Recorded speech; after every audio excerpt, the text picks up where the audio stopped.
la chaîne, j'en ai déjà sorti une, mais c'était sur circuit. Donc voilà, on va enfin pouvoir commencer la préparation après des mois et des mois et des mois où je dis que je vais commencer. C'est enfin le cas. Elle est dans le garage, elle est rentrée parce qu'elle n'était pas encore dans celui-là. J'ai enfin pu le ranger parce que c'était un bordel monstre là-bas, c'était même pas la peine. J'ai pu la rentrer, je suis vachement content, je vais pouvoir commencer. Et dans cette vidéo, je vais vous présenter tout ce que je vais faire sur la voiture, que ce soit sur le moteur, sur le châssis et sur l'aérodynamisme. Il y a vraiment tout qui va y passer. Il va plus vraiment rester grand chose d'origine de la voiture. Mais j'ai vraiment hâte de commencer. Donc la voiture, je l'ai achetée avec le B16A2 d'origine, 1,6 litre 160 chevaux, je l'ai passé au banc 2 mois après, elle sortait 170 chevaux, je pense que c'est dû au collecteur 4 en 1 inox et au Decata, et à l'admission qu'elle a été débridée, je pense que ça doit être là, c'est 10 chevaux supplémentaires par rapport à l'origine. Sinon à part ça, le radiateur d'Integra, la barre anti-rapprochement d'Integra, la DA avait été supprimée, je l'ai remise entre temps. Sinon niveau moteur c'est tout ce qui a été fait.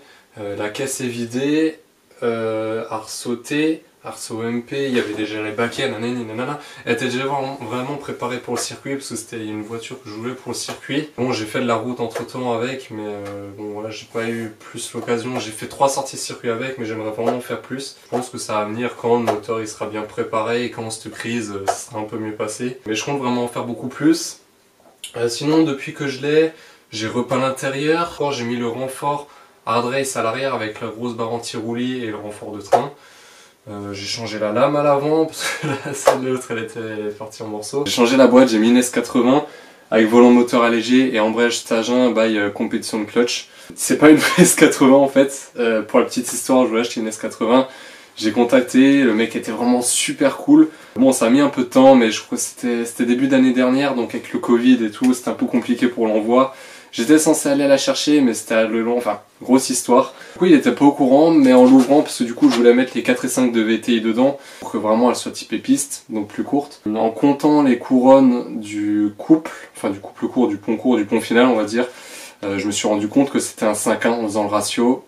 Avec bien évidemment, bon, j'ai le Torsen de l'Integra, c'est déjà ça. Et franchement, il fait super bien son travail sur circuit, c'est une pépite. Et puis après, en calculant un peu sur des sites, je pense vraiment, il n'y a rien qui est sûr, mais je pense que je dois avoir la 1, 2 et 3 de la S9B, donc c'est la boîte qui était liée au B18C4, qui était dans l'MB6, donc c'est des rapports qui sont plus longs pour la 1, 2 et 3, et 4 et 5, je sais pas encore, enfin bon, c'est une boîte où il n'y a plus grand chose au final d'une S80, donc bon, le vendeur ne savait pas, voilà, bon, c'est pas grave.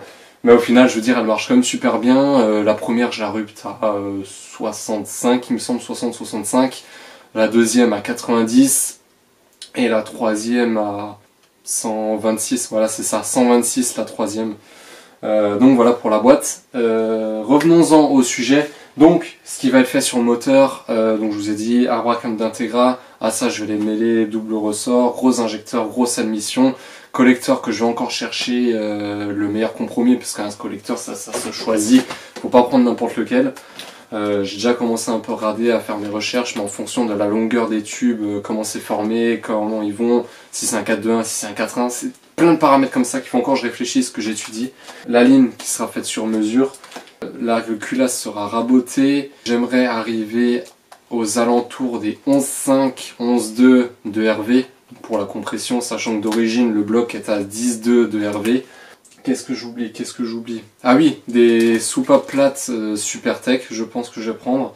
Puis à ça, puis après, bien évidemment, tous les joints qui seront neufs, guides de soupape, etc., tout ça, tout en neuf. Donc ça c'est pour le moteur. Niveau carrosserie, je rêverais, je veux vraiment, et je pense qu'au fil du temps, dans 1, 2, 3 ans, je sais pas dans combien de temps, mais j'espère vraiment que ça va arriver. J'aimerais vraiment la faire en time attack, donc vous savez au Japon avec le gros spoiler, le diffuseur, le fond plat, vraiment je veux vraiment en faire une time attack, donc petit à petit elle va se diriger vers là. Donc voilà pour l'aérodynamique. Pour le châssis, pour les trains roulants suspension, on va dire que je suis déjà bon. Le train avant est d'origine avec un bon para, franchement elle colle déjà bien la route, j'en suis assez satisfait. Actuellement j'ai tourné à la dernière station avec des Toyo R880TR, ça colle vraiment super bien. Mais je suis vraiment intrigué par les Yokohama A052, A051. Il me semble que les A051 c'est la gamme un peu au-dessus. Ou alors c'est les anciens. Faut encore que je me renseigne, c'est encore un peu flou.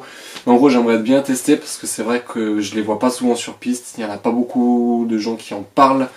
Et c'est vrai que je veux les tester, voilà. Je tiens à préciser que je suis vraiment pas mécanicien professionnel, c'est pas du tout mon métier, j'ai fait aucune étude là-dedans. Vraiment c'est de la pure passion, j'ai toujours été baigné là-dedans, j'ai toujours adoré les voitures. Aujourd'hui c'est un petit rêve qui se réalise, mais je suis vachement curieux, je fais beaucoup de forums, je regarde beaucoup de vidéos, j'ai des gens qui peuvent m'aider, j'ai les groupes Facebook, il y a vraiment plein de sources. Et je me dis, pourquoi pas tout simplement le faire. Normalement, tout ce qui sera dit dans les vidéos, ça sera vérifié. Je veux vraiment pas faire de la merde. Avant de faire quelque chose, je vais vraiment me renseigner pour éviter de faire de la merde sur ce bloc. Voilà. Donc, pour conclure, c'est un projet que j'attendais vraiment depuis longtemps. Il est enfin là. Ça arrive sur la page YouTube. J'ai aussi créé un Instagram en même temps que la sortie de cette vidéo. Je vous mets ça en description, n'hésitez pas à aller voir. Je mettrai souvent des photos de la voiture, de l'évolution, quand je ferai de la mécanique. Et j'ai failli me péter la gueule.